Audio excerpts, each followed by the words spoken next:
We knew we wanted to meet people where they were. We wanted to be able to get to the location and drop the package essentially at their feet.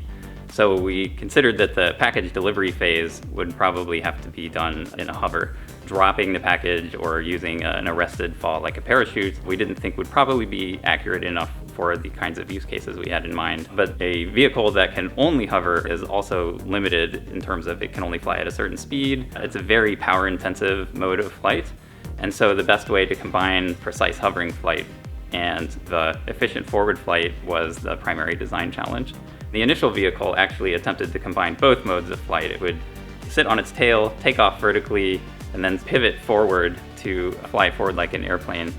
It looked elegant and simple on paper, but it turns out that having one system that tries to do both jobs was not a design approach that scaled very well. It was counterintuitive, but we actually put both systems on the airplane, and one reason that we could do that is we were optimizing the airplane for the delivery mission. It wound up being extremely lightweight. We were already reserving a lot of space for the payload itself, and we knew that the missions would be very direct and very short. So we didn't need to add a whole lot of extra capability to the airplane. It just flew over, delivered the package, and returned home. We were able to eliminate everything else. When we developed our first hybrid prototype, it was a much larger aircraft than what we fly right now. It taught us a lot. We found that the aircraft was bigger than it needed to be. So we decided to make another design iteration where we reduced the size of the drone overall.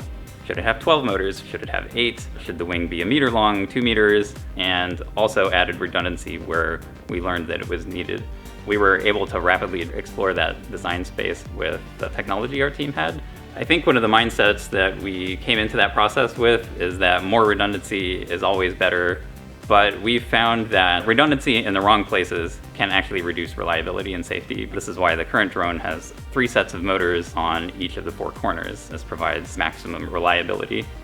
So the concept of the plane-helicopter hybrid came from one of the designers on our team. Even once we decided on that general approach, it still was another months-long set of design iterations and trials just to decide the parameters of what that should be.